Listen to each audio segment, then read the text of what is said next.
everybody, and welcome to the Ultimate Job Search and Career Podcast. This is Bill, the company's expert. And in today's episode, we're going to talk about what salary to ask for. Now, this entire episode is based on a question that I received from one of my awesome viewers/listeners. And this is from Wolverine211. Wolverine says, quick question. If one receives a written job offer to a job that the prospective employer has provided a salary range from the start, and no salary questions were asked for the purposes of negotiation, is it too risky to ask for the maximum plus a percentage and use that to achieve the max or more? So that's from Wolverine. Now, Wolverine actually goes on and says, to add some context, on the day I had an interview, the response to what are the next steps was, we have other candidates to interview and you should hear back from HR in about 10 days. However, I received an email on the same evening as the interview from HR saying I was the preferred candidate and was moving to the reference stage.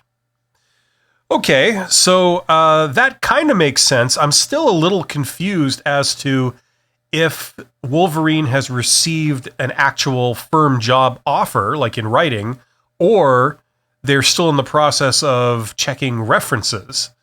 For the purposes of answering the question, I'm going to assume that Wolverine has received a firm job offer.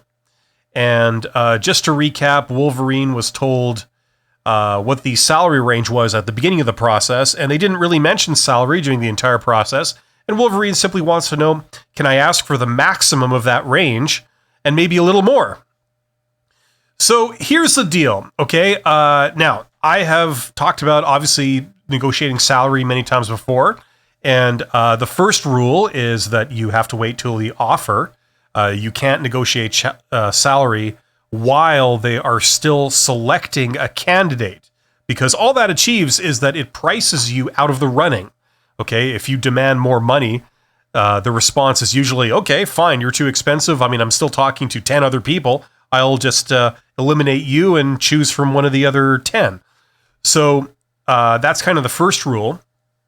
Now, it sounds like that rule has been followed. Okay, we're at the offer stage. They've offered the job only to Wolverine.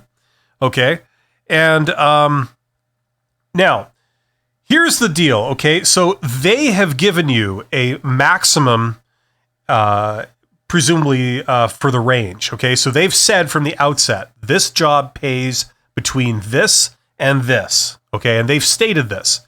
Now, first of all, Wolverine is asking, can I ask for more than the maximum that they've said is the top of the salary range for this position? Well, listen, if they are in fact being honest and saying, look, the maximum that we pay for this job is X, and you're asking for more than X, that could be risky if they are being completely honest with you. Okay, so let's get that out of the way first. So whether you should say this or not really depends on how much you believe that they were completely honest with you when they told you the range at the beginning of the process. Okay, that's what we're up against here. Now, here's some things to consider when trying to decide this. Number one, if you are able to assess the standard salary range that this job would pay by using everybody's favorite websites like Glassdoor and Payscale, Glassdoor.com, Payscale.com, you enter in your region, you enter in the job title and the job description, and sometimes your industry, and it will tell you, okay, for that region and that type of job, the range is between this and this. Okay, so if you've done that and it's telling you that the range is much higher than what these people are saying is the maximum for their job, then you could maybe proceed with this plan of asking for more than the stated maximum. Okay. In addition, if you know that your experience like for someone with your experience and your skills, etc., can get a job that pays more in other industries, okay, that also may be grounds to possibly ask for more than the maximum. Okay.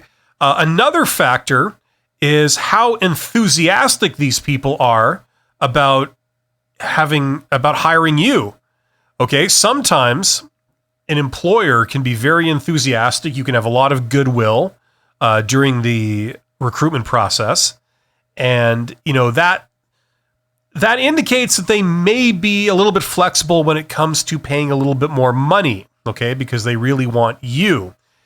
However, you really need to read people correctly and read the situation correctly to act on that, okay? And also the type of the job, okay? Depending on, what the nature of the job actually is. Like, for example, okay, if you are being hired, and let's say the job title is technician, and the company that is offering you a job, they employ 1,000 technicians, okay? And in that company, 80% of the people that work at that company are all technicians, okay? Now, in that case, if they give you a posted salary range, they probably are not very flexible on the maximum for the range that they can pay, okay? Because you're setting a precedent. If they make an exception for you and they pay you more than the maximum for the range, then they would have to pay their own workers more than maximum for the range, and then it wouldn't really be the maximum for the range anymore, right? However, if you are, this is for, say, a manager job, and they're only hiring one, right? They're only hiring you. This is a unique job. They're looking for one person to fill this one job, okay? Then the salary range is maybe a little more flexible, okay?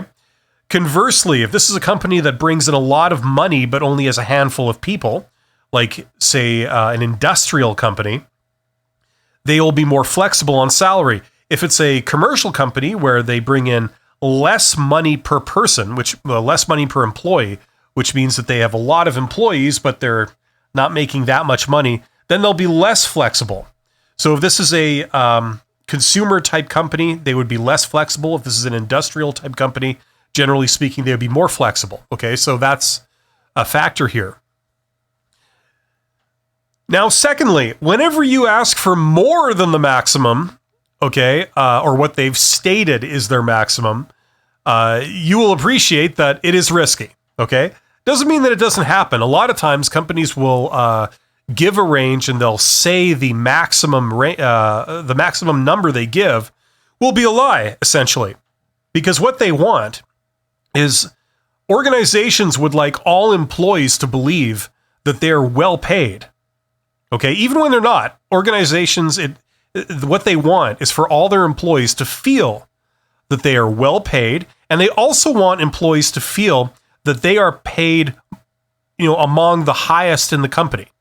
That gives employees a good feeling, and that serves to motivate them and retain them.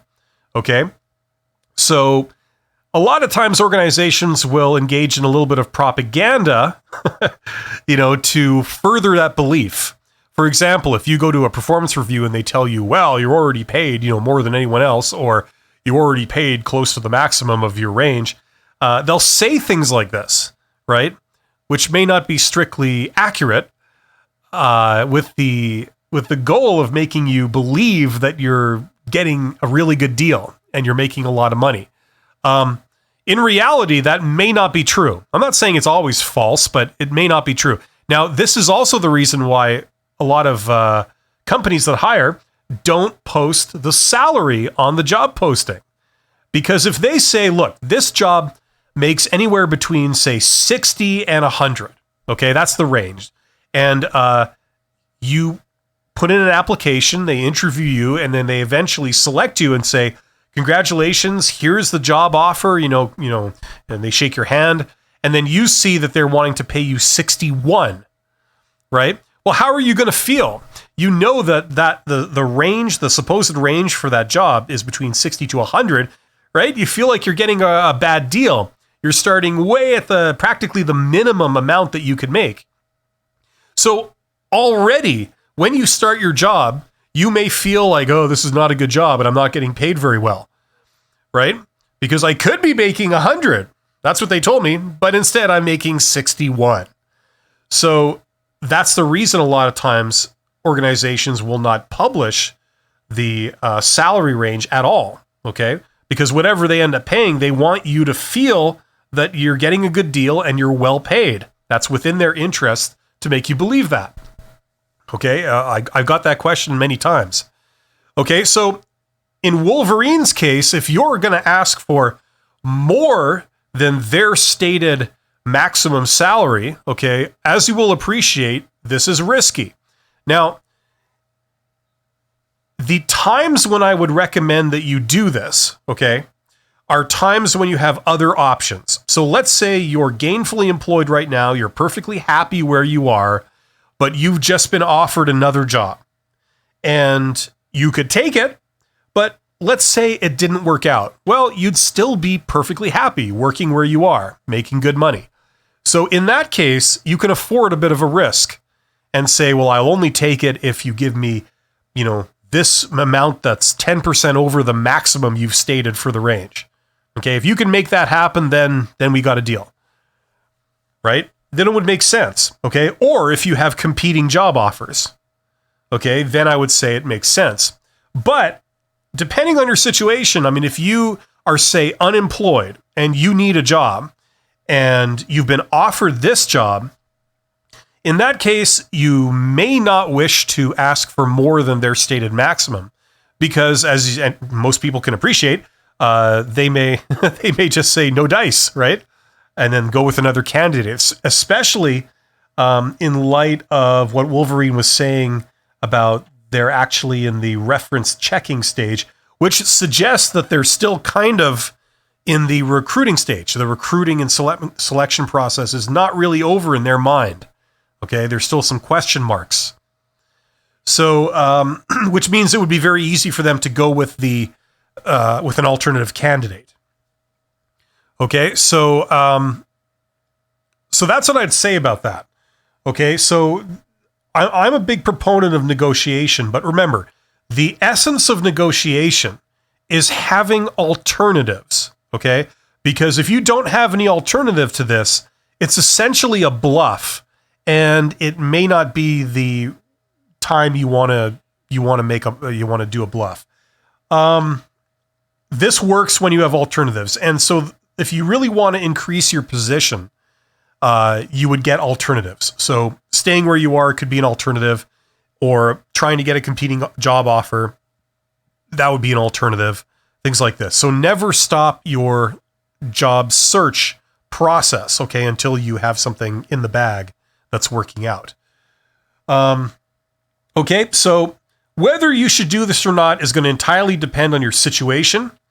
As I said, it's depends on your position, depends what other options you have. It depends on, do you believe what they're telling you? Do you believe that this maximum range is really the maximum range? Do you believe that you have a bit of goodwill and that they will go over because they're very enthusiastic about you? Do you believe that your skills and experience will command more compensation in most other jobs in the region? These are going to be factors that are going to decide whether you want to do this, okay? So I can't answer the question, but I can put it in perspective. So hopefully that helps. So thank you very much to Wolverine211 for sending this in. Wolverine has also joined my channel as a member. So I always do my best to answer questions from my channel members. So if you would like that too, I always recommend that people join as a member if you really want more personal interaction with me and getting your questions answered. And failing that, if you do want to go deeper, you can always check out my Get Hired course, which will take you through absolutely everything you need to know to get a job, especially if you're just starting out, or if you're going from the world of employee type jobs into the world of management type jobs. That it's also very useful for that. Okay, so thank you very much. You guys are awesome. I appreciate you listening this long. I hope to see you on the next episode. Take care.